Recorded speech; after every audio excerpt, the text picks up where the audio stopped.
Moments ago, a senior Israeli official telling Fox, quote, unfortunately, the Iranians have decided to continue to fire toward Israel. 2 missiles were fired toward Israel, and we believe they are trying to fire more in the next couple of hours. Now we will have to retaliate. This will happen, of course. It could end within several hours, but the Iranians, need to make a decision. Joining me now is Fox News senior strategic analyst and chairman of the Institute for the Study of War, General Jack Keane, back with me. General, thanks so much for being here. Your reaction to all of this?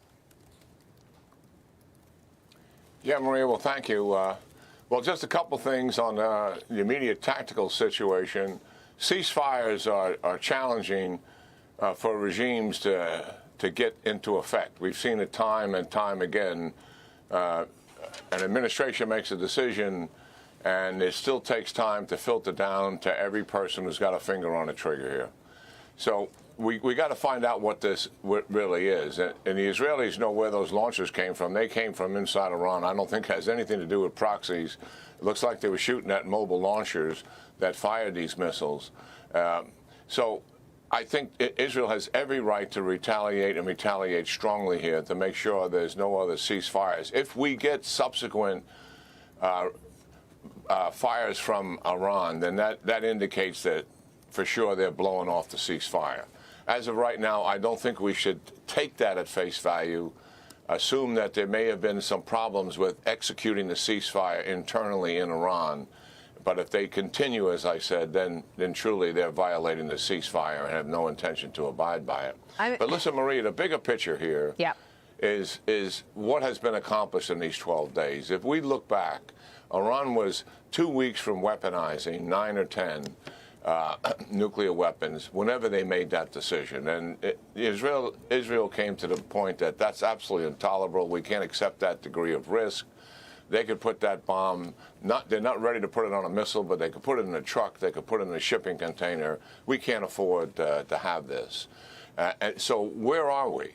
It looks like the nuclear program is set back a number of years for sure. We don't know exactly that. It'll take more assessments to determine it. The sites that we hit, the 3 of them, are somewhere between severely damaged or completely destroyed. Updated BDA will confirm the reality of that. Their ballistic missile program is almost off the table. They still have some capabilities, but where they started from, it is incredible the amount of destruction that Israel has caused. Their military was weak to begin with, and it can still be more weak. And I believe Iran, politically, the regime internally in the country, is significantly weakened as a result of it. There's a tremendous achievement here that the Israelis had, and the United States came in there to help them finish it. And it's been very decisive in doing that. So going forward, here's what we got to keep in mind. This regime is not going to change, Maria. Let's assume the ceasefire holds. Let's assume we want to go to some kind of negotiations. This regime will I make a commitment now. They will, in fact, try to recover their nuclear program and rebuild it. Yeah. And the Israelis have every right, when they see that happening, even though there's a ceasefire, they have got to be able to counter that. They have a ceasefire right now with Hezbollah, Maria. And Hezbollah has tried to increase their missiles in the south of the Litani River, close to where the Israelis are, increase their military capability. Hear me. Israel is, despite the ceasefire, Israel has conducted over 500 strikes against Hezbollah in attempting to renew their military capacity in the south so they can once again strike Israel, despite the ceasefire. We have got to make certain that the Israelis maintain that capability. When they see Iran rebuilding and recovering that nuclear program, they have every right to go after that and hit it. And that has got to be understood. The administration should support them on that. If we can get a deal that takes Iran completely off the table with a nuclear program, no enrichment, no centrifuges, and we can guarantee that they're not going to do something at a secret site. But if there is something going on at a secret site, or there is recovering and rebuilding of the current program, Israel has every right to counter that with a strike. And that's just the reality of what we're dealing with is. This regime is not changing, Maria. Well, look, I mean, people didn't think that we would ever see some common interests with Syria. And now we're seeing Syria really try to align or appear aligned with the United States. Is there no way to really trust that a ceasefire can take place unless we see regime change in Iran? So is that what it's going to take? Because we really were optimistic that President Trump's brokering of this peace agreement would be long-lasting. And then you had this hours into it. Is it all about this regime in Iran? Yeah, it is. But listen, the ceasefire, we're going to find out 24, 48 hours whether Iran is really committed to this, or was this just a challenge in execution of the ceasefire, which I think is likely the issue. But the real issue is here, and let me point it out to you again, is they're going to attempt to recover and rebuild their nuclear program. And when Israel has evidence of that, they should be able to counter that. Yeah. We can't get back to where we were, 2 weeks out from having 9 or 10 nuclear weapons. That's an absurdity. And there's been enormous sacrifice here made on the part of the Israeli people and also the innocent Iranian people who are not involved in this regime, but they got caught up in what happens in war. Civilians always suffer some consequences in war. So the sacrifices have been made here, and we've got to be determined that we're not going to squander those sacrifices by not being vigilant and staying on top of this regime.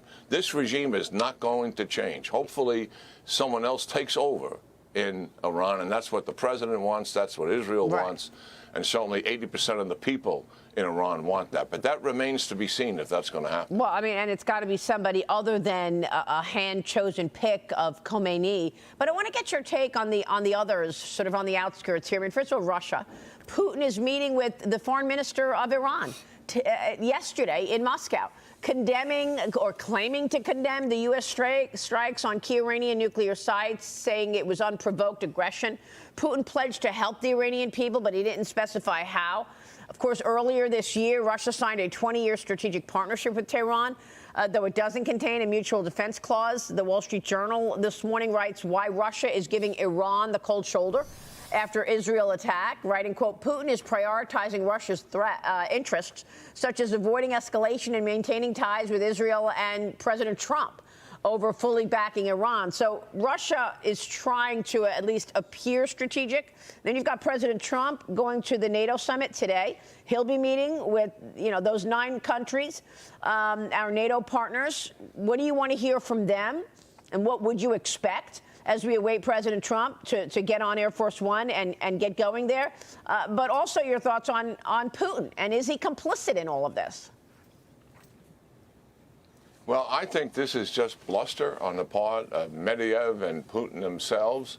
Listen, Maria, in October, Israel took down Russia's advanced air defense systems in Iran, all of them, the S-300s and the S-400s.